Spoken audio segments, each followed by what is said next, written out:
ബിലാൽ റളിയല്ലാഹു അൻഹു വരുമ്പോ തൊലബ മിൻ ബിലാൽ, ബിലാൽ നിങ്ങളെ ഞാൻ ആക്ഷേപിച്ചവനാണ്, ബോഡി ഷേമിംഗ് നടത്തിയവനാണ്, ചവിട്ടണം എന്റെ കവിളത്ത്, എന്റെ കവിളിൽ ചവിട്ടി താങ്കൾ പോകണം, ഞാൻ താങ്കളെ ആക്ഷേപിച്ചതിന് പരിഹാരമായിട്ട് പ്രായശ്ചിത്തമായിട്ട് ചവിട്ടണം എന്റെ കവിളത്തെന്ന് മഹാനായ അബൂ ദർ റളിയല്ലാഹു അൻഹു പറഞ്ഞെങ്കിൽ ബോഡി ഷേമിംഗ് പാടില്ല, ഡബിൾ മീനിങ് പാടില്ല.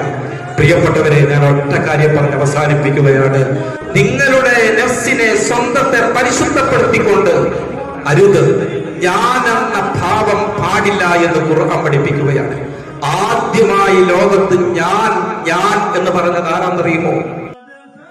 പ്രിയപ്പെട്ടവരെ, എല്ലാ വെള്ളിയാഴ്ചയും ഒന്നാമത്തെ ഖുതുബയുടെ അവസാനത്തിൽ നാം കേൾക്കുന്ന 2 ആയത്തുകളുണ്ട്. സൂറത്തുൽ അഹ്സാബിലെ 2 ആയത്തുകളാണ് അത്. യാ അയ്യുഹല്ലദീന ആമനു തഖുല്ലാഹ വഖൂലു ഖൗലൻ സദീദ യുസ്ലിഹ് ലക്കും അഅമാലക്കും വയഗ്ഫിർ ലക്കും ദുനൂബക്കും വമൻ യുതിഇല്ലാഹ വറസൂലഹു ഫഖദ് ഫാസ ഫൗസൻ അദീമ. ലോകത്തുള്ള എല്ലാ പള്ളികളിലും വെള്ളിയാഴ്ച ദിവസം നടത്തപ്പെടുന്ന ഖുതുബ, അത് പരിശുദ്ധമായ മക്കയിലായാലും ശരി, മദീന മുനവ്വറയിലായാലും ശരി, ഈ പള്ളികളെ അനുധാവനം ചെയ്തുകൊണ്ട് സ്ഥിതി ചെയ്യുന്ന ലോകത്തുള്ള ലക്ഷക്കണക്കായ പള്ളികളിൽ ഖുതുബ അവസാനിക്കുന്നത് സൂറത്തുൽ അഹ്സാബിലെ ഈ 2 ആയത്തുകൾ കൊണ്ടാണ്. പ്രിയപ്പെട്ടവരെ, ഈ 2 ആയത്തുകൾക്ക് അത്രമേൽ പ്രാധാന്യമുണ്ട് എന്ന് നാം മനസ്സിലാക്കണം. എന്താണ് അതിന്റെ അർത്ഥം? അല്ലാഹു സുബ്ഹാനഹു വ തആല പറയുന്നു, യാ അയ്യുഹല്ലദീന ആമനു, അല്ലയോ സത്യവിശ്വാസികളെ, നിങ്ങൾ അല്ലാഹുവിനെ സൂക്ഷിച്ചു ജീവിക്കണം. വഖൂലു ഖൗലൻ സദീദ, നിങ്ങൾ വർത്തമാനത്തെ നന്നാക്കണം, ശരിയായ വാക്ക് ഉച്ചരിക്കണം. 2 കാര്യങ്ങളാണ്. 2 ഉപദേശത്തോടുകൂടി, ഉത്ബോധനത്തോടുകൂടിയാണ് ഖുതുബ അവസാനിപ്പിക്കുന്നത്. ഒന്ന്, അല്ലാഹുവിനെ സൂക്ഷിക്കണം. ബഹുമാനപ്പെട്ട മുആദ് ഇബ്നു ജബൽ റളിയല്ലാഹു തആല അൻഹുവിനോട് മഹാനായ സയ്യിദുനാ റസൂലുള്ളാഹി സ്വല്ലല്ലാഹു അലൈഹി വസല്ലം പറഞ്ഞതുപോലെ, ഇത്തഖില്ലാഹ ഹൈസുമാ കുന്ത, മുആദേ, നീ എവിടെയായിരുന്നാലും അല്ലാഹുവിനെ സൂക്ഷിക്കണം. നീ ഒറ്റയ്ക്കാകുന്ന സന്ദർഭത്തിലും ആൾക്കൂട്ടത്തിലാകുന്ന സന്ദർഭത്തിലും ഇരുട്ടത്തും വെളിച്ചത്തും ഒക്കെ നീ എവിടെയായിരുന്നാലും അല്ലാഹുവിനെ നീ സൂക്ഷിക്കണം. ഇത് പ്രധാനപ്പെട്ട ഒരു കൽപ്പനയാണ്. ഇത് മുആദ് റളിയല്ലാഹു അൻഹുവിനെ വിളിച്ചുകൊണ്ട് മുത്ത് റസൂൽ സല്ലല്ലാഹു അലൈഹി വസല്ലമ തങ്ങൾ പറഞ്ഞുവെങ്കിലും നമ്മൾ ഓരോരുത്തരെയും വിളിച്ചുകൊണ്ട് അല്ലാഹുവിന്റെ പ്രവാചകൻ നൽകുന്ന പ്രൗഢമായ സന്ദേശമാണ്, ഉപദേശമാണ്, എവിടെയായിരുന്നാലും അല്ലാഹുവിനെ സൂക്ഷിക്കുക എന്നുള്ളത്. വിശുദ്ധ ഖുർആനിന്റെ 2ാമത്തെ കൽപ്പന, വഖൂലു ഖൗലൻ സദീദ, നല്ല വാക്ക് പറയുക, ശരിയായ വാക്ക് പറയുക, സംസാരം നന്നാക്കുക, അശ്ലീലങ്ങളും അസഭ്യവും അനാവശ്യങ്ങളും ദ്വയാർത്ഥങ്ങളുള്ളതുമായ വാക്കുകൾ പറയരുത്. പരിശുദ്ധമായ പ്രവാചകൻ സല്ലല്ലാഹു അലൈഹി വസല്ലമ തങ്ങൾ പറഞ്ഞു, വമൻ കാന യുമിനു ബില്ലാഹി വൽ യൗമിൽ ആഖിരി ഫൽയഖുൽ ഖൈറൻ ഔ ലിയസ്കുത്. ആർക്കെങ്കിലും അല്ലാഹുവിലും അന്ത്യദിനത്തിലും വിശ്വാസമുണ്ടെങ്കിൽ അവൻ നല്ല വർത്തമാനം പറഞ്ഞുകൊള്ളട്ടെ, ശരിയായ വാക്കുകൾ ഉച്ചരിച്ചു കൊള്ളട്ടെ, അല്ലെങ്കിൽ അവൻ മൗനം ദീക്ഷിച്ചു കൊള്ളട്ടെ എന്ന് മഹാനായ സയ്യിദുനാ റസൂലുള്ളാഹി സല്ലല്ലാഹു അലൈഹി വസല്ലം തങ്ങൾ നമ്മളെ പഠിപ്പിക്കുകയാണ്. പ്രിയപ്പെട്ടവരെ, നമ്മുടെ ഓരോ വാക്കുകളെ കുറിച്ചും നമ്മൾ നടത്തുന്ന ഓരോ സംസാരങ്ങളും നാളെ റബ്ബിന്റെ മുമ്പിൽ വിചാരണ ചെയ്യപ്പെടും. നമ്മൾ പറയുന്ന ഓരോ വാക്കുകളും മലക്കുകൾ അത് രേഖപ്പെടുത്തിക്കൊണ്ടിരിക്കുകയാണ്. വിശുദ്ധ ഖുർആൻ പറഞ്ഞതുപോലെ, മാ യൽഫിദു മിൻ ഖൗലിൻ ഇല്ലാ ലദൈഹി റഖീബുൻ അതീദ്. ഒരാളും ഒരു വാക്കും മൊഴിയുന്നില്ല, അതെല്ലാം റഖീബും അതീദും രേഖപ്പെടുത്തി വെച്ചിട്ടൊഴികെ എല്ലാം അവർ ഒപ്പിയെടുക്കുന്നുണ്ട്, അവരെല്ലാം രേഖപ്പെടുത്തി വെക്കുന്നുണ്ട്. അതുകൊണ്ട് നമ്മൾ നമ്മുടെ സംസാരങ്ങൾ നന്നാക്കണം, നമ്മുടെ വാക്കുകൾ സൂക്ഷിച്ചുപയോഗിക്കണം, സൗന്ദര്യമുള്ള വർത്തമാനങ്ങൾ പറയണം, സൂക്ഷ്മത നിറഞ്ഞ വാക്കുകളായിരിക്കണം ഒഴിയേണ്ടത്. ഒരാളുടെ സംസ്കാരം, ഒരാളുടെ മാന്യത, ഒരാളുടെ വ്യക്തിത്വം അളക്കാനുള്ള അളവ് പോലാണ് സംസാരം. സംസാരത്തിലൂടെയാണ് ഒരാൾ മാന്യനാണോ എന്ന് നമുക്കറിയാൻ സാധിക്കുക. ഒരാളുടെ വ്യക്തിത്വം മനസ്സിലാക്കി തരുന്ന ഒരു അടയാളമാണ് അയാളുടെ സംസാരം. സംസാരത്തിൽ മാന്യത പുലർത്തുന്നവർ സമൂഹത്തിൽ അവർക്ക് വലിയ അംഗീകാരവും സ്ഥാനവും ഉണ്ടായിരിക്കും. അവരെന്തെങ്കിലും പറഞ്ഞാൽ സമൂഹം അത് മുഖവിലേക്കെടുക്കും, അവരുടെ വാക്കുകൾ സമൂഹം സ്വീകരിക്കും. അതേസമയം മോശമായി സംസാരിച്ചു നടക്കുന്ന ആളുകൾ, അനാവശ്യമായ വർത്തമാനങ്ങൾ പറയുന്നവർ, സംസ്കാര ശൂന്യമായ വാക്കുകൾ ഉപയോഗിക്കുന്നവർ, അവർക്ക് സമൂഹത്തിൽ ഒരു സ്ഥാനം ഉണ്ടാകുകയില്ല, ഒരു പരിഗണനയും സമൂഹത്തിൽ അവർക്ക് ലഭിക്കുകയില്ല. ആരും അവരുടെ വാക്ക് മുഖവിലേക്കെടുക്കുകയില്ല. അവരെ കുറിച്ച് പറയും വാ പോയ കോടാലി എന്ന് നമ്മൾ പ്രയോഗിക്കാറുണ്ട്. പ്രിയപ്പെട്ട സഹോദരന്മാരെ, നമ്മുടെ വ്യക്തിത്വം, അത് നമ്മുടെ സംസ്കാരം, അത് നമ്മുടെ വാക്കിലൂടെ, നമ്മുടെ വർത്തമാനങ്ങളിലൂടെയാണ് അളക്കപ്പെടുന്നത്. അതുകൊണ്ടാണ് പരിശുദ്ധമായ ഖുർആൻ പറഞ്ഞത് വഖൂലു ഖൗലൻ സദീദ. സത്യവിശ്വാസികളെ, നിങ്ങൾ നിങ്ങളുടെ സംസാരത്തെ നന്നാക്കണം, നിങ്ങളുടെ നാവുകളെ നിങ്ങൾ സൂക്ഷിക്കണം. നിങ്ങൾ നന്നായി സംസാരിച്ചാൽ, അള്ളാഹുവിനെ നിങ്ങൾ ഭയപ്പെട്ട് ജീവിച്ചാൽ, യുസ്ലിഹ് ലക്കും അഅമാലക്കും, നിങ്ങളുടെ പ്രവർത്തനങ്ങളെ അള്ളാഹു നന്നാക്കി തരും. വയഗ്ഫിർ ലക്കും ദുനൂബക്കും, നിങ്ങളുടെ പാപങ്ങൾ അള്ളാഹു പുറത്തു തരും. അപ്പോൾ ഒരാളുടെ സംസാരം നന്നായാൽ രണ്ട് കാര്യങ്ങളാണ് അദ്ദേഹത്തിന് ലഭിക്കുന്നത്. ഒന്ന്, അദ്ദേഹത്തിന്റെ പ്രവർത്തനങ്ങൾ നന്നാകും. അല്ലാഹു തആല അദ്ദേഹത്തിന്റെ പ്രവർത്തനങ്ങളെ നന്നാക്കും. നല്ല പ്രവർത്തനങ്ങൾ അദ്ദേഹത്തിന് നടത്താൻ, നല്ല കർമ്മങ്ങളുമായി ബന്ധപ്പെടാൻ അദ്ദേഹത്തിന് സാധിക്കും. രണ്ടാമത്തെ ഗുണം, പാപങ്ങൾ അല്ലാഹു സുബ്ഹാനഹു വ തആല പുറത്തു തരും. അതുകൊണ്ട് പ്രിയപ്പെട്ടവരെ, സംസാരം വളരെ പ്രധാനപ്പെട്ട ഒന്നാണ്. സംസാരം, ചൊവ്വായ വാക്കുകൾ പറയൽ, അതിൽ ഇസ്ലാമിൽ വലിയ പ്രാധാന്യമുള്ള കാര്യമാണ്. നമുക്കറിയാം, ബഹുമാനപ്പെട്ട സയ്യിദുനാ റസൂലുള്ളാഹി സ്വല്ലല്ലാഹു അലൈഹി വസല്ലമ തങ്ങൾ, ആ തങ്ങളുടെ പ്രബോധനത്തിൽ ആകൃഷ്ടരായിക്കൊണ്ട് ആളുകൾ കൂടിയെങ്കിൽ, തങ്ങളുടെ ചുറ്റുഭാഗത്തും സഹാബത്ത് തടിച്ചുകൂടാൻ ആവേശം കാണിച്ചുവെങ്കിൽ, വിശുദ്ധമായ ഇസ്ലാം ലോകത്തും പ്രചരിക്കാനും വളരാനും കാരണം പ്രവാചകന്റെ സുന്ദരമായ സംസാരത്തിന്റെ പേരിലായിരുന്നു എന്നറിയാം. നബി സല്ലല്ലാഹു അലൈഹി വസല്ലം തങ്ങളെ കുറിച്ച് ഖുർആനിലും അതുപോലെ പ്രവാചക അധ്യാപനങ്ങളും പഠിപ്പിക്കുന്നത് ലൈസ ബിസഖാബിൻ ഫിൽ അസ്വാഖ്, കമ്പോളങ്ങളിലൂടെ ബഹളം വെച്ച് നടക്കുന്ന ആളല്ലായിരുന്നു പ്രവാചകൻ. പ്രവാചകൻ ശാപവർത്തമാനങ്ങൾ പറയുന്ന ആളായിരുന്നില്ല, അസഭ്യം പറയുന്ന ആളായിരുന്നില്ല, ദ്വയാർത്ഥമുള്ള വാക്കുകൾ പ്രയോഗിക്കുന്ന ആളായിരുന്നില്ല, അശ്ലീല ചൊവയുള്ള സംസാരങ്ങൾ നടത്തുന്ന ആളായിരുന്നില്ല എന്നൊക്കെ ഹദീസിൽ നിന്ന് നമുക്ക് മനസ്സിലാക്കാൻ കഴിയും. സുന്ദരമായ സംസാരം, സൗന്ദര്യമുള്ളതായിരുന്നു പ്രവാചകന്റെ സംസാരം, സൂക്ഷ്മത നിറഞ്ഞതായിരുന്നു പ്രവാചകന്റെ സംസാരം, ആരെയും ആകർഷിപ്പിക്കുന്ന സംസാരമായിരുന്നു അല്ലാഹുവിന്റെ ഹബീബ് മുഹമ്മദ് റസൂലുള്ളാഹി സല്ലല്ലാഹു അലൈഹി വസല്ലം തങ്ങൾ നടത്തിയിരുന്നത്. സത്യവിശ്വാസികളായ നാം, പ്രിയപ്പെട്ടവരെ, ആ പ്രവാചകന്റെ പാത ഉൾക്കൊണ്ടുകൊണ്ട് നമ്മുടെ സംസാരങ്ങൾ പ്രവാചക ശൈലിയിലേക്ക് പരിവർത്തിപ്പിക്കാൻ നാം ശ്രദ്ധിക്കണം.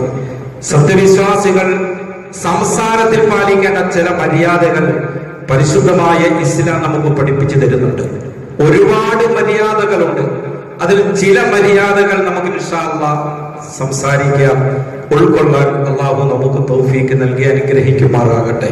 ഒന്ന്, ത്വയ്യിബ് കലാമക തഹ്ർ ലിസാനക. ഇതാണ് ഒന്നാമത്തെ മര്യാദ. ത്വയ്യിബ് കലാമക, സംസാരത്തെ നന്നാക്കണം, നല്ല സംസാരം നടത്തണം, നല്ല വാക്കുകൾ പറയാൻ നമ്മൾ തയ്യാറാകണം, ആലോചിച്ച് ചിന്തിച്ച് സംസാരിക്കണം. ബഹുമാനപ്പെട്ട ഹസനുൽ ബസരി റളിയല്ലാഹു തആല അൻഹു പറയുന്നുണ്ട്, ഇന്ന ലിസാനൽ മുഅ്മിനി വറാഅ ഖൽബി. ഇതൊക്കെ വളരെ ചിന്തനാർഹമായ വാക്കുകളാണ് പ്രിയപ്പെട്ടവരെ. ഹസനുൽ ബസരി റളിയല്ലാഹു അൻഹു പറയുന്നത്, ഒരു സത്യവിശ്വാസിയുടെ നാവ് അവന്റെ ഹൃദയത്തിന്റെ പിന്നിലാണ്. ഫഇദാ അറാദ അൻ യതകല്ലമ ബിശൈഇൻ, എന്തെങ്കിലും ഒരു കാര്യം സംസാരിക്കാൻ അവൻ ഉദ്ദേശിച്ചാൽ തദബ്ബറഹു, അവൻ പറയാൻ പോകുന്ന വാക്കിനെ കുറിച്ച് അവൻ ചിന്തിക്കും. സുമ്മ അംലാഹു, പിന്നെ അവൻ സംസാരിക്കും. മനസ്സിലായോ? ഒരു മുഅ്മിനിന്റെ നാവ് അവന്റെ ഹൃദയത്തിന്റെ പിന്നിലാണ് എന്ന് പറഞ്ഞാൽ, താൻ പറയാൻ പോകുന്ന വർത്തമാനം, താൻ എന്താണ് പറയാൻ പോകുന്നത് എന്ന് ആലോചിക്കണം. ഇത് തനിക്ക് ഗുണകരമാണോ, സമൂഹത്തിന് ഗുണകരമാണോ, ഈ വർത്തമാനം കൊണ്ട് എന്തെങ്കിലും നന്മയുണ്ടോ എന്ന് ചിന്തിച്ച് ആലോചിച്ച് വേണം ഒരു സത്യവിശ്വാസി സംസാരിക്കാൻ. അതേ സമയത്ത് ഇന്ന ലിസാനൽ മുനാഫിഖി, കപടവിശ്വാസിയുടെ നാവ് അമാമ കൽബിഹി, അവന്റെ ഹൃദയത്തിന്റെ മുമ്പിലാണ്. ഫഇദാ ഹമ്മ ബിശൈഇൻ, എന്തെങ്കിലും ഒന്ന് പറയാൻ ആലോചിച്ചാൽ അപ്പോൾ അത് പറയും. ആ പറയുന്ന വർത്തമാനത്തിന്റെ വരുംവരാഴികളെ കുറിച്ച് അവൻ ചിന്തിക്കാറില്ല. അത് തനിക്ക് ഗുണമാണോ, ഈ വാക്ക് തനിക്ക് എന്തെങ്കിലും ഉപദ്രവം ഉണ്ടാക്കുമോ, സമൂഹത്തിന് എന്തെങ്കിലും ഉപദ്രവം ഉണ്ടാക്കുമോ എന്നവൻ ചിന്തിക്കുകയില്ല. ആലോചിക്കാതെ സംസാരിക്കൽ, ചിന്തിക്കാതെ സംസാരിക്കൽ, ഇത് മുനാഫിക്കിന്റെ കപടവിശ്വാസിയുടെ ലക്ഷണമാണെന്ന് ബഹുമാനപ്പെട്ട ഹസനുൽ ബസരി റളിയല്ലാഹു തആല അൻഹു നമ്മളെ പഠിപ്പിക്കുകയാണ്. ഗുണകരമായത് നമുക്ക്, സമൂഹത്തിന്, കുടുംബത്തിന് ഒക്കെ ഗുണകരമായ നന്മയുണ്ടാക്കുന്ന വർത്തമാനങ്ങൾ പറയാൻ ശ്രദ്ധിക്കണം. ഒരിക്കൽ ഉഖബത്ത് ബിൻ ആമിർ റളിയല്ലാഹു തആല അൻഹു, അദ്ദേഹം നബി സല്ലല്ലാഹു അലൈഹി വസല്ലമ തങ്ങളോട് ചോദിച്ചു, മൻ നജാതു യാ റസൂലല്ലാഹ്, അല്ലാഹുവിന്റെ തിരുദൂതരെ, രക്ഷപ്പെടാനുള്ള മാർഗം എന്താണ്? ഭൗതികമായ ലോകത്ത് രക്ഷപ്പെടണം, നാളെ പാരത്രികമായ ലോകത്തും രക്ഷപ്പെടണം. രക്ഷപ്പെടാനുള്ള വഴി എന്താണ് എന്ന് ചോദിച്ചപ്പോൾ മഹാനായ പ്രവാചകൻ സല്ലല്ലാഹു അലൈഹി വസല്ലം തങ്ങളുടെ നാവിലേക്ക് പിടിച്ചിട്ട് പറഞ്ഞു, അംസിക് ലിസാനക, നിന്റെ നാവിനെ നീ നിയന്ത്രിക്കുക, നിന്റെ സംസാരം നീ സൂക്ഷിക്കുക, നീ അശ്ലീല വർത്തമാനങ്ങൾ പറയരുത്, ദ്വയാർത്ഥമുള്ള സംസാരങ്ങൾ അരുത്, ഡബിൾ മീനിങ് ഉള്ള വർത്തമാനങ്ങൾ അരുത്, നിന്റെ നാവിനെ സൂക്ഷിക്കുക. നാവിനെ നിയന്ത്രിക്കലാണ് ദുനിയാവിലും ആഖിറത്തിലും രക്ഷപ്പെടാനുള്ള വഴി എന്ന് അഷ്റഫുൽ ഖൽഖ് നബി മുഹമ്മദുർ റസൂലുള്ളാഹി സല്ലല്ലാഹു അലൈഹി വസല്ലം തങ്ങൾ പഠിപ്പിക്കുകയാണ്. നാളെ ആഖിറത്തിൽ അധികം ആളുകളെയും മുഖം കുത്തി നരകത്തിലേക്ക് വലിച്ചെറിയപ്പെടുന്നതിന്റെ പിന്നിൽ ഓരോരുത്തരുടെയും നാവുകൾ കൊയ്തെടുത്ത തിന്മകളായിരിക്കും എന്നും അഷ്റഫുൽ ഖൽഖ് നബി മുഹമ്മദ് മുസ്തഫ സല്ലല്ലാഹു അലൈഹി വസല്ലം. വലിയ പ്രശ്നമാണ് പ്രിയപ്പെട്ടവരെ. അതുകൊണ്ട് സംസാരം വളരെ ശ്രദ്ധിക്കണം. അതുകൊണ്ടാണ് എല്ലാ ആഴ്ചയിലും ഈ ആയത്ത് ലോകത്തുള്ള സർവ്വ പള്ളികളിലും ആ ഉത്ബോധനം അവസാനിക്കുന്നത്, യാ അയ്യുഹല്ലദീന ആമനു തഖുല്ലാഹ വഖൂലു ഖൗലൻ സദീദാ, സത്യവിശ്വാസികളെ, അല്ലാഹുവിനെ സൂക്ഷിക്കണം, സംസാരം നിയന്ത്രിക്കണം, നല്ല വർത്തമാനങ്ങൾ പറയണം എന്ന ഉത്ബോധനം നടത്തിക്കൊണ്ട് ഖുതുബ അവസാനിപ്പിക്കപ്പെടുന്നതിന്റെ പ്രധാനപ്പെട്ട കാരണം സംസാരത്തിന് വലിയ കാര്യമുണ്ട്. ഒരു വാക്കുകൊണ്ട് ഒരാൾക്ക് രക്ഷപ്പെടാം, സ്വർഗം പ്രാപിക്കാം. ഒരു വാക്കുകൊണ്ട് ഒരാൾ നരകത്തിലേക്ക് മുഖംകുത്തി എറിയപ്പെടും. അതുകൊണ്ട് സംസാരങ്ങൾ ശ്രദ്ധിക്കണം, നാവ് സൂക്ഷിക്കണം. ദ്വയാർത്ഥ സൂചകമായ പദങ്ങൾ, ഡബിൾ മീനിംഗ് ഉള്ള വാക്കുകൾ, അശ്ലീലം കലർന്ന സംസാരങ്ങൾ സൂക്ഷിക്കണമെന്നാണ് വിശുദ്ധമായ ഖുർആൻ നമ്മളെ പഠിപ്പിക്കുന്നത്. ഇന്ന് പ്രിയപ്പെട്ടവരെ, ഇത്തരത്തിലുള്ള സംസാരങ്ങൾ ഇപ്പൊ ഞാൻ പറയാതെ കഴിഞ്ഞ ഒരാഴ്ച കാലമായിട്ടും ഒരാഴ്ച മുകളിലായി നമ്മുടെ സോഷ്യൽ മീഡിയകളിലും പത്രമാധ്യമങ്ങളിലുമൊക്കെ നിറഞ്ഞു നിൽക്കുന്ന വലിയൊരു വിവാദമാണ് ഡബിൾ മീനിങ് സംസാരം, ദ്വയാർത്ഥമുള്ള സംസാരം. അത് ആര് സംസാരിച്ചു, ആരെ കുറിച്ച് സംസാരിച്ചു ഒന്നും ഞാൻ പറയേണ്ട ആവശ്യമില്ല. നമ്മൾ ഇസ്ലാമിൽ ഡബിൾ മീനിങ് വെച്ച് സംസാരിക്കുന്നതിന്റെ വിധി എന്താണ്, അല്ലെങ്കിൽ ദ്വയാർത്ഥമുള്ള പദങ്ങൾ, ദ്വയാർത്ഥ സൂചകമായ പദങ്ങൾ ഉപയോഗിക്കുന്നതിന്റെ വിധി എന്താണ്? എല്ലാത്തിനും നിയമം പറഞ്ഞ വിശുദ്ധ ഖുർആൻ, എല്ലാ പ്രശ്നങ്ങൾക്കും പരിഹാരം നിർദ്ദേശിച്ച അഷ്റഫുൽ ഖൽഖ് നബി മുഹമ്മദ് മുസ്തഫ സല്ലല്ലാഹു അലൈഹി വസല്ലമ തങ്ങളുടെ ഹദീസുകൾ പരിധി നോക്കുമ്പോൾ, വിശുദ്ധ ഖുർആൻ എടുത്തു നോക്കുമ്പോൾ, എല്ലാ പ്രശ്നങ്ങൾക്കും, ആധുനിക സമൂഹം അഭിമുഖീകരിക്കുന്ന സമൂഹത്തിൽ വിവാദമായിട്ടുള്ള സർവ്വ പ്രശ്നങ്ങൾക്കും പരിഹാരം പരിശുദ്ധമായ ഖുർആൻ പഠിപ്പിക്കുന്നുണ്ട്. പ്രിയപ്പെട്ടവരെ, ദ്വയാർത്ഥം എന്നൊക്കെ പറയുമ്പോൾ അത് ഖുർആനിലുണ്ടോ?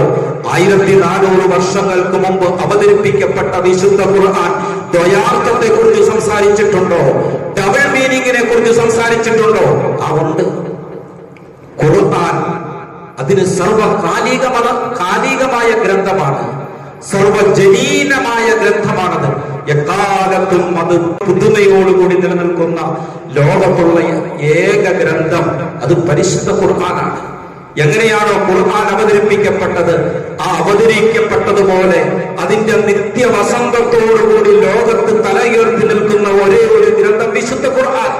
അതുകൊണ്ട് ആധുനിക സമൂഹം അഭിമുഖീകരിക്കുന്ന സർവ്വ പ്രശ്നങ്ങൾക്കും പരിഹാരം വിശുദ്ധ ഖുർആനിലുണ്ട്. ദ്വയാർത്ഥം, അതാണ് ഞാൻ പറഞ്ഞു വരുന്നത്. അതാണ് എന്റെ പ്രിയപ്പെട്ടവരെ ദ്വയാർത്ഥം. അതുമായി ബന്ധപ്പെട്ട് ഒരുപാട് വിവാദങ്ങൾ ഈ നാട്ടിൽ നടക്കുമ്പോൾ, അത് വലിയ ചർച്ചയാകുമ്പോൾ, ചാനൽ ചർച്ചകൾ നടക്കുമ്പോൾ, അതുമായി ബന്ധപ്പെട്ട് നടക്കുമ്പോൾ, ഒരു വിഭാഗം തെറ്റാണെന്ന് വാദിക്കുമ്പോൾ മറ്റൊരു വിഭാഗം അനുകൂലിച്ച് സംസാരിക്കുമ്പോൾ, ദ്വയാർത്ഥത്തെ കുറിച്ച്, ഡബിൾ മീനിംഗ് ഉള്ള വാക്കുകളെ കുറിച്ച് വിശുദ്ധ ഇസ്ലാമിന്റെ കാഴ്ചപ്പാട് എന്താണ് ഖുർആൻ അതുമായി ബന്ധപ്പെട്ട് സംസാരിക്കുന്നത്? ഇത് അല്ലാഹുവിന്റെ റസൂലിന്റെ കാലഘട്ടത്തിലുണ്ടായിരുന്നു ദ്വയാർത്ഥം. ദ്വയാർത്ഥം എന്ന് പറഞ്ഞാൽ ഒരു വാക്കിന് രണ്ടിലേറെ അർത്ഥങ്ങൾ. അത് ഒന്ന് പെട്ടെന്ന് മനസ്സിലാകും, അത്ര പെട്ടെന്ന് ചിന്തിച്ചാൽ മനസ്സിലാകില്ല. ദ്വയാർത്ഥം പരിശുദ്ധമായ ഖുർആനിൽ അല്ലാഹു സുബ്ഹാനഹു വ തആല പറഞ്ഞു, യാ അയ്യുഹല്ലദീന ആമനൂ ലാ തഖൂലു റാഇന. എന്റെ പ്രിയപ്പെട്ട സഹോദരന്മാർ ഇത് ശ്രദ്ധിച്ചിരിക്കണം. റാഇന, അല്ലയോ സത്യവിശ്വാസികളെ, നിങ്ങൾ റാഇന എന്ന് പറയരുത്. റാഇന എന്ന് പറയുന്ന വാക്ക് അതിന്റെ അകത്തൊരു ദ്വയാർത്ഥമുണ്ട്. മറിച്ച് നിങ്ങൾ ഒന്നുർണ എന്ന് പറയണം. ഇത് മദീനത്തെ പള്ളിയിൽ ബഹുമാനപ്പെട്ട സഹാബാക്കൾക്ക് നബി സല്ലല്ലാഹു അലൈഹി വസല്ലമ തങ്ങൾ ഉത്ബോധനം കൊടുക്കുമ്പോൾ, ദീനിന്റെ വിധി വിലക്കുകൾ പറഞ്ഞു കൊടുക്കുമ്പോൾ, സഹാബാക്കൾ, നമുക്കറിയാലോ അല്ലാഹുവിന്റെ റസൂലിന്റെ കാലത്തെ മദീനത്തെ പള്ളിയുടെ അവസ്ഥ. ചെറിയൊരു പള്ളി, ചെറിയൊരു കുടില്, സഹാബാക്കൾക്ക് ഇരിക്കാൻ കഴിയുന്നില്ല. ഇന്നത്തെ പോലെ ശബ്ദം എത്തിച്ചു കൊടുക്കാനുള്ള സംവിധാനങ്ങളൊന്നും അന്നുണ്ടായിരുന്നില്ല. ഇപ്പൊ നബിതങ്ങൾ എന്തെങ്കിലും പറയുമ്പോൾ അങ്ങ് പുറകിലിരിക്കുന്ന സഹാബാക്കൾ ഇങ്ങനെ ചെവി വട്ടം പിടിച്ച് അല്ലാഹുവിന്റെ വായിൽ നിന്നും നിർഗളിക്കുന്ന വിജ്ഞാനമാകുന്ന മുത്തുമണികൾ ശേഖരിക്കാൻ അവരിങ്ങനെ ചെവി കൂർപ്പിച്ചിരിക്കുകയാണ്. എന്തെങ്കിലും ഒന്ന് വിട്ടുപോയാൽ സഹാബാക്കൾ പുറകിൽ നിന്നിട്ട് പറയും, യാ റസൂലല്ലാഹ് റാഇന, നബിയെ ഞങ്ങളെ കൂടി ഗൗനിക്കണം. റാഇന എന്ന് പറഞ്ഞാൽ ഞങ്ങളെ കൂടി ശ്രദ്ധിക്കണം. ഞങ്ങൾക്ക് കേൾക്കുന്നില്ല നബിയെ, ഞങ്ങളെ കൂടെ കേൾപ്പിച്ച്, ഞങ്ങളെ കൂടെ പരിഗണിച്ച് വേണം താങ്കളും പറയാൻ.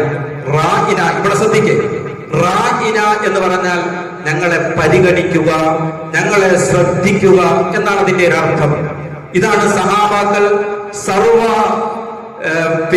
അവർ വളരെ വ്യാപകമായി സാർവത്രികമായി ഉപയോഗിച്ചിട്ടിരുന്ന അർത്ഥം ഞങ്ങളെ ഗൗനിക്കണം, പരിഗണിക്കണം എന്നായിരുന്നു. ഇതിന് മറ്റൊരർത്ഥമുണ്ട്. റാഇന എന്ന് പറഞ്ഞാൽ ഞങ്ങളുടെ ഇടയൻ, റഅൽ അനമ, ആട്ടിടയൻ എന്നാണ് അതിന്റെ അർത്ഥം. ആടിനെ ഇടയൻ എന്ന അർത്ഥം. അല്ലെങ്കിൽ അതിന് മണ്ടൻ, വിഡ്ഢി എന്നൊക്കെ പറഞ്ഞ മറ്റൊരർത്ഥമുണ്ട്. സത്യവിശ്വാസികൾ പ്രവാചകനോട് പറയും റാഇന, സ്നേഹത്തോടെ ബഹുമാനത്തോടെ പ്രവാചകന്റെ മുമ്പിൽ സഹാബാക്കൾ പറയും, ഞങ്ങളെ ഗൗനിക്കണേ നബിയെ, താങ്കൾ പറയുന്നത് ഞങ്ങൾ കേട്ടില്ല, ഞങ്ങളെ കൂടി ശ്രദ്ധിക്കണേ, ഞങ്ങളും കൂടി കേൾക്കുമാർ ഉറക്കെ പറയണേ എന്ന് ബഹുമാനപ്പെട്ട സഹാബാക്കൾ പറയും. ജൂതന്മാര് വന്നിട്ട് ഇതേ വാക്കുപയോഗിക്കും പ്രവാചകനോട് റാഇന, റാഇന. അവരുദ്ദേശിക്കുന്നത് ദ്വയാർത്ഥമാണ്. ഞങ്ങളുടെ ഇടയ, മണ്ട എന്ന അർത്ഥത്തിൽ പ്രവാചകൻ സല്ലല്ലാഹു അലൈഹി വസല്ലമ തങ്ങളെ കളിയാക്കിക്കൊണ്ട് അവഹേളിച്ചുകൊണ്ട് ദ്വയാർത്ഥത്തിൽ പ്രവാചകനോട് ജൂതന്മാർ റാഇന എന്ന് പറയുമായിരുന്നു. അന്നുകൊണ്ട് ഡബിൾ മീനിങ്ങിലൂടെ ആളുകളെ പരിഹസിക്കുന്ന ചില ആളുകൾ, അത് ജൂതന്മാരാണ്. ഇന്നും ആ ജൂതന്മാരുടെ വഴി, അവരുടെ മാർഗം സ്വീകരിച്ചുകൊണ്ട് പ്രിയപ്പെട്ടവരെ ദ്വയാർത്ഥം ഉപയോഗിക്കലും ഡബിൾ മീനിങ് ഉള്ള പദങ്ങൾ ഉപയോഗിക്കലും ഒരു ഫാഷനായി, ഒരു സംസ്കാരമായി മാറിയിരിക്കുകയാണ്. നമുക്കറിയാം, ഇന്ന് ചില സ്ഥലങ്ങളിലൊക്കെ ആളുകൾ കൂടുന്ന വലിയ കമ്പോളങ്ങളിലും മാർക്കറ്റുകളും പട്ടണങ്ങളിലുമൊക്കെ മാതാപിതാക്കളും മക്കളും ഒക്കെ കൂടിയിരിക്കുമ്പോൾ ചില ചാനൽ അവതാരകർ പൊതുസ്ഥലത്ത് ചെന്നിട്ട് ഡബിൾ മീനിങ് ഉള്ള ചില വാക്കുകൾ ഉപയോഗിക്കും. അത് കൂടുതൽ നിങ്ങൾ ശ്രദ്ധിക്കുന്നുള്ളവരാണ്. അത് വാക്കുകളൊന്നും നമ്മുടെ പരിശുദ്ധമായ പള്ളിയിൽ പറഞ്ഞ് ഈ പള്ളികളുടെ പവിത്രത മലിനപ്പെടുത്താൻ ഞാൻ ഉദ്ദേശിക്കുന്നില്ല. അതൊരു ഫാഷനാണ് ഡബിൾ മീനിങ് ഉപയോഗിക്കൽ. ലജ്ജയില്ലാത്ത ഒരു സമൂഹം, മാതാപിതാക്കളും മക്കളും ഇരിക്കുന്നവരുടെ മുമ്പിൽ നിന്ന് ഡബിൾ മീനിങ് ഉള്ള വാക്കുകൾ ഉപയോഗിച്ച് ക്വസ്റ്റ്യൻ ചോദിക്കുന്ന അവതാരകന്മാരുടെയും അവതാരികളുടെയും കാലഘട്ടത്തിലാണ് പ്രിയപ്പെട്ടവരെ നമ്മൾ നിലകൊള്ളുന്നത്. അതുപോലെ ദ്വയാർത്ഥം ഇന്ന് കേരളമാകെ നിറഞ്ഞു നിൽക്കുന്ന പുതിയൊരു വിവാദമാണല്ലോ ഞാൻ പറഞ്ഞതുപോലെ ദ്വയാർത്ഥം വെച്ചുകൊണ്ടുള്ള സംസാരം. ഇത് പണ്ട് തുടങ്ങിയതാണ് ജൂതന്മാരുടെ കാലഘട്ടത്തിൽ. ഇതിനാദ്യം വിത്തുപാകിയത് ജൂതന്മാരാണ്. ഡബിൾ മീനിങ് ഉപയോഗിക്കൽ, ദ്വയാർത്ഥത്തിൽ സംസാരിക്കൽ, അത് ജൂത സംസ്കാരമാണെന്ന് പരിശുദ്ധമായ ഖുർആൻ പറയുന്നു. ഇങ്ങനെ പ്രവാചകനെ ദ്വയാർത്ഥം വെച്ചുകൊണ്ട് ഞങ്ങളുടെ ഇടയ, ഞങ്ങളുടെ കൂട്ടത്തിലുള്ള മണ്ട എന്നൊക്കെ പറഞ്ഞ് പ്രവാചകനെ അധിക്ഷേപിക്കുമ്പോൾ സത്യവിശ്വാസികളോട് അല്ലാഹു പറഞ്ഞു, യാ അയ്യുഹല്ലദീന ആമനൂ, ഓ സത്യവിശ്വാസികളെ, ലാ തഖൂലൂ റാഇന, റാഇന എന്ന് പറയുന്ന പദം നിങ്ങൾ ഉപയോഗിക്കരുത്. നിങ്ങൾ ബഹുമാനത്തോടെ പറയുന്ന വാക്കാണ് റാഇന. മറിച്ച് ജൂതന്മാർ ദ്വയാർത്ഥത്തിൽ ഉപയോഗിക്കുന്നു, ഡബിൾ മീനിങ്ങിൽ ഉപയോഗിക്കുന്നു വിശ്വാസികളെ. അതുകൊണ്ട് റാഇന എന്ന് നിങ്ങൾ പറയേണ്ട, വഖൂലുൻദുർന, മറിച്ച് റാഇന എന്ന് പറയേണ്ട സ്ഥാനത്ത് ഉൻദുർന എന്ന് നിങ്ങൾ പറയണം. പരിശുദ്ധ ഖുർആൻ റാഇന എന്ന് പറയണം. റാഇന, നിങ്ങൾ എന്തെങ്കിലും കേൾക്കാതെ വന്നാൽ ഉൻദുർന, നബിയെ ഇങ്ങോട്ടൊന്ന് നോക്ക്, ഞങ്ങൾ കേട്ടില്ല നബിയെ, ഞങ്ങളെ ഒന്ന് ശ്രദ്ധിക്കുക, ഉൻദുർന എന്ന് പറയണം. അപ്പോൾ ഡബിൾ മീനിങ് വെച്ച് ഒരാളെ അധിക്ഷേപിച്ചുകൊണ്ട് ആക്ഷേപിച്ചുകൊണ്ടുള്ള സംസാരം അത് പാടില്ല എന്ന് ഈ വിവാദ വിഷയങ്ങൾ ഉണ്ടാകുന്നതിന് മുമ്പ് കാലേ കൂട്ടി വിശുദ്ധ ഖുർആൻ ലോക സമൂഹത്തെ പഠിപ്പിക്കുകയാണ്. പ്രിയപ്പെട്ട സഹോദരന്മാരെ, സംസാരിക്കുമ്പോൾ നമ്മൾ ശ്രദ്ധിക്കേണ്ട പ്രധാനപ്പെട്ട ഒരു കാര്യമാണ് ദ്വയാർത്ഥം വെച്ച് സംസാരിക്കരുത്. ആരെയും അധിക്ഷേപിച്ചുകൊണ്ട് സംസാരിക്കരുത്, പരിഹസിച്ചുകൊണ്ട് സംസാരിക്കരുത്. ഇന്നിപ്പോ നിങ്ങൾ പുതിയൊരു വാർത്ത ഇന്നലെ പത്രത്തിലൊക്കെ വന്ന് നമ്മൾ വായിച്ചു കാണും.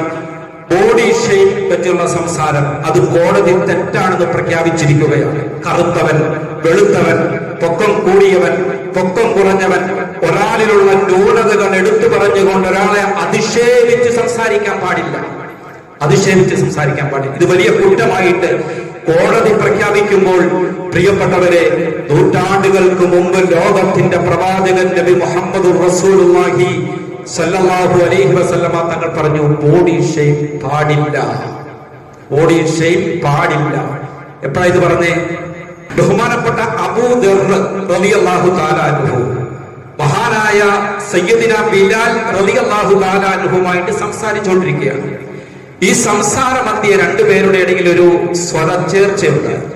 അപ്പോ അബൂ ദർ റളിയല്ലാഹു അൻഹു ബിലാൽ റളിയല്ലാഹു അൻഹുവിനോട് പറഞ്ഞു, യബ്ന സൗദാ, കറുത്തവളുടെ മകനെ, കറുത്തവളുടെ മകനെ എന്ന് ബിലാൽ റളിയല്ലാഹു തആല അൻഹുവിനെ ആക്ഷേപിച്ചു.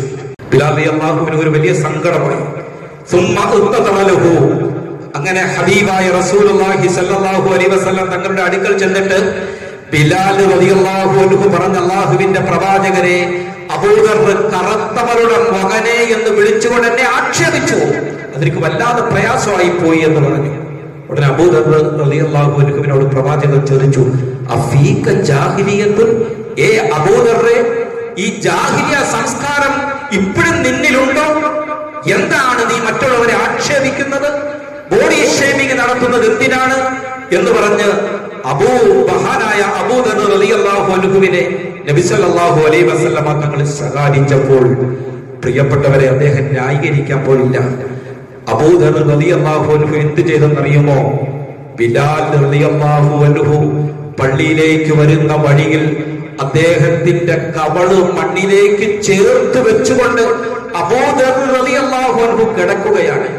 ബിലാൽ റളിയല്ലാഹു അൻഹു വരുമ്പോൾ തൊലബ മിൻ ബിലാൽ, ബിലാൽ, നിങ്ങളെ ഞാൻ ആക്ഷേപിച്ചവനാണ്, ബോഡി ഷേമിംഗ് നടത്തിയവനാണ്, ചവിട്ടണം എന്റെ കവിളത്ത്, എന്റെ കവിളിൽ ചവിട്ടി താങ്കൾ പോകണം, ഞാൻ താങ്കളെ ആക്ഷേപിച്ചതിന് പരിഹാരമായിട്ട് പ്രായശ്ചിത്തമായിട്ട് ചവിട്ടണം എന്റെ കവിളത്തെന്ന് മഹാനായ അബൂ ദർ റളിയല്ലാഹു അൻഹു പറഞ്ഞെങ്കിൽ ബോഡി ഷേമിംഗ് പാടില്ല, ഡബിൾ മീനിങ് പാടില്ല. പ്രിയപ്പെട്ടവരെ, ഞാൻ ഒറ്റ കാര്യം പറഞ്ഞ് അവസാനിപ്പിക്കുകയാണ്. സംസാരത്തിൽ ശ്രദ്ധിക്കേണ്ട ഒരുപാട് കാര്യങ്ങളുണ്ട്. അതിൽ പ്രധാനപ്പെട്ട ഒരു കാര്യം കൂടി സംസാരിക്കുമ്പോൾ നമ്മൾ പ്രത്യേകം ശ്രദ്ധിക്കേണ്ട ഒന്ന്, ലാ തുസക്കി നഫ്സക, നമ്മൾ അഹംഭാവത്തോടെ അഹങ്കാരത്തോടെ സംസാരിക്കുന്നത് വലിയ അപകടമാണ്. ഞാൻ എന്ന ഭാവത്തിൽ സംസാരിക്കരുത്. വിശുദ്ധ ഖുർആൻ പറഞ്ഞു, ഫലാ തുസക്കു അൻഫുസകും, നിങ്ങളുടെ നഫ്സിനെ, സ്വന്തത്തെ പരിശുദ്ധപ്പെടുത്തിക്കൊണ്ട് അഹംഭാവം, അഹങ്കാരം അരുത്. ഞാൻ എന്ന ഭാവം പാടില്ല എന്ന് ഖുർആൻ പഠിപ്പിക്കുകയാണ്. ആദ്യമായി ലോകത്ത് ഞാൻ ഞാൻ എന്ന് പറഞ്ഞത് ആരാന്നറിയുമോ? ഇബ്ലീസ് ലഅനത്തുല്ലാഹി അലൈഹി. ആദമിനേക്കാൾ ഉത്കൃഷ്ടൻ ഞാനാണ്. ഞാൻ ആദമന് സുജൂദ് ചെയ്യുകയോ, ഞാൻ തീയിൽ നിന്നും സൃഷ്ടിക്കപ്പെട്ടവൻ, ആദവും മണ്ണിൽ നിന്നും സൃഷ്ടിക്കപ്പെട്ടവൻ, ഞാൻ എന്ന വാക്കാദ്യം ലോകത്ത് ഉച്ചരിച്ചത് ഇബ്ലീസ്. ഞാൻ എന്ന് പറയുന്നത് അള്ളാഹുവിന് ഇഷ്ടമല്ല. നബി മുഹമ്മദ് മുസ്തഫ, എന്താ സഹായത്തില്ലാത്ത? അത് ഞാൻ പറഞ്ഞത് നിങ്ങൾക്ക് ഇഷ്ടപ്പെട്ടില്ലേ? നബി മുഹമ്മദ് മുസ്തഫ. നമ്മൾ ശ്രദ്ധിക്കണം പ്രിയപ്പെട്ടവരെ, വലിയ അപകടമാണ്, വലിയ അപകടമാണ്. ഇപ്പോ ഞാനില്ലായിരുന്നെങ്കിൽ ഞാൻ കാണിച്ചു തരാം എന്നൊക്കെ ഒരു അവകാശവാദങ്ങളും ആക്രോശങ്ങളും ഒക്കെ നടത്താറുണ്ടല്ലോ. ഞാൻ പെട്ടെന്ന് ഒരു പ്രധാനപ്പെട്ട കാര്യം കൂടി പറഞ്ഞ് അവസാനിപ്പിക്കുകയാണ്. ഈ കഴിഞ്ഞ ഇടയ്ക്ക് ട്രംപ് അധികാരത്തിലേക്ക് വരുന്നതിന് മുമ്പ് ട്രംപ് പറഞ്ഞു, ഞാൻ അധികാരത്തിൽ വരുന്നതിന് മുമ്പ് ഗസയിൽ നിന്നും ഇസ്രായേൽ തടവുകാരെ മോചിപ്പിച്ചില്ലെങ്കിൽ ഞാൻ ഗസയെ ശ്മശാന തുല്യമാക്കും, നരക തുല്യമാക്കും, ഗസയെ ഞാൻ കത്തിച്ച് ചാമ്പലാക്കും എന്ന് ട്രംപ് പറഞ്ഞു. വിശദാംശങ്ങളിലേക്ക് ഞാൻ കടക്കുന്നില്ല. അതുപോലെ അമേരിക്കയിലെ പ്രഗത്ഭനായ പ്രസിദ്ധനായ ഒരു താരമുണ്ട്, ഹോളിവുഡ് താരം. അയാള് പറഞ്ഞു, ഗസയ്ക്കെതിരെ പറഞ്ഞു, ഗസയുടെ ഒരു ദയയും കാണിക്കരുത് ഗസക്കാരോട്, എല്ലാവരെയും കൊന്നുകൊള്ളണം എന്നായിരുന്നു. ഗസയിലെ തകർന്നടിഞ്ഞ വീടുകളുടെ അവശിഷ്ടങ്ങൾക്കിടയിൽ നിസ്സഹായരായി കരയുന്ന ഫലസ്തീനികളുടെ ചിത്രം പങ്കുവെച്ചുകൊണ്ട് ആ താരം പറഞ്ഞത്, ഗസക്കാരെ തകർക്കണം, ഒരൊറ്റ ഗസക്കാരെ പോലും മിച്ചം വെക്കരുത് എന്ന് പറഞ്ഞു. സമയമില്ലാത്തതുകൊണ്ട് ഞാൻ അവസാനിപ്പിക്കുകയാണ് പ്രിയപ്പെട്ടവരെ. രണ്ടുപേരും പറഞ്ഞത് എന്താണ്? ഗസയെ തകർക്കണം, ചുട്ടുകരിക്കണം, ഗസ മിച്ചം വെക്കരുത്. ഇത് പറഞ്ഞ് നാക്കുവായിലേക്കിടുന്നതിന് മുമ്പ് അമേരിക്ക കാർന്നു തിന്നുകൊണ്ടിരിക്കുകയാണ് കാട്ടുതീ. നിങ്ങൾ വായിച്ചു കൊണ്ടിരിക്കുന്ന, സോഷ്യൽ മീഡിയയിലൂടെ കണ്ടുകൊണ്ടിരിക്കുന്ന വാർത്തകൾ ഞാൻ നിങ്ങളോട് പറയേണ്ട ആവശ്യമില്ലല്ലോ. ഇനി നിങ്ങൾ ചേർത്ത് വായിക്കും. അഹങ്കാരത്തിന്റെ വർത്തമാനം ആര് പറയുന്നോ ദുനിയാവിൽ വെച്ച് അല്ലാഹു വരെ പാഠം പഠിപ്പിക്കും. അതേ ചിത്രമല്ലേ ഗസയിലെ നിന്ന് തോന്നിപ്പിക്കുന്ന ചിത്രമാണ് ഇന്ന് അമേരിക്കയിൽ എവിടെയും നമുക്ക് കാണാൻ കഴിയുന്നതെങ്കിൽ തകർന്നടിഞ്ഞ വീടുകൾ, കരിഞ്ഞ ചാമ്പലായ അമേരിക്കയിലെ പ്രദേശങ്ങൾ. എന്റെ പ്രിയപ്പെട്ടവരെ, ഇന്നും തീ നിയന്ത്രണ വിധേയമാക്കാൻ സാധിക്കാതെ അണയാതെ കാട്ടുതീ ജനുവരി 7 തുടങ്ങിയ തീ ഇന്നും അനുസൂതം അവിടെ കത്തിച്ച് അമേരിക്ക നക്കിത്തുടച്ചുകൊണ്ടിരിക്കുന്നുവെങ്കിൽ അഹങ്കാരം വരുത്. അള്ളാഹു കാണിച്ചു കൊടുത്തു, അള്ളാഹു പഠിപ്പിച്ചു. ഞങ്ങൾ ഗസയെ കത്തിക്കും, ചാമ്പലാക്കും. അമേരിക്കയെ അള്ളാഹു താല ചാമ്പലാക്കിക്കൊണ്ടിരിക്കുകയാണ്. അഹങ്കാരം പാടില്ല. ഇനി നിങ്ങൾ ബാക്കി വിവരങ്ങൾ നിങ്ങൾ കണ്ട സോഷ്യൽ മീഡിയയിലെ വാർത്തകളിലൂടെ, പത്രങ്ങളിൽ വായിച്ച വാർത്തകളുമായി കൂട്ടിയോജിപ്പിച്ച് എന്റെ പ്രിയപ്പെട്ട സഹോദരന്മാരെ നിങ്ങൾ മനസ്സിലാക്കി. അപ്പൊ സംസാരത്തിൽ ശ്രദ്ധിക്കേണ്ട പ്രധാനപ്പെട്ട 2 കാര്യങ്ങളാണ് നാം പറഞ്ഞത്. സംസാരിക്കുമ്പോൾ ഡബിൾ മീനിങ് ഉള്ള വാക്കുകൾ, പദങ്ങൾ, ദ്വയാർത്ഥമുള്ള പദങ്ങൾ ഉപയോഗിക്കാൻ പാടില്ല. സംസാരത്തിൽ സ്വന്തത്തെ പരിശുദ്ധിപ്പെടുത്തിക്കൊണ്ട്, മറ്റുള്ളവരെ അവഹേളിച്ചുകൊണ്ട് അഹങ്കാരത്തിന്റെ സംസാരം അതും പാടില്ല. ഇനി ധാരാളം കാര്യങ്ങളുണ്ട്. സന്ദർഭം പോലെ എപ്പോഴെങ്കിലും ഒക്കെ നമുക്ക് അല്ലാഹു തൗഫീഖ് നൽകിയാൽ നമുക്ക് പറയാം. അല്ലാഹു സുബ്ഹാനഹു വ തആല നമ്മളെല്ലാവരെയും അനുഗ്രഹിക്കുമാറാകട്ടെ.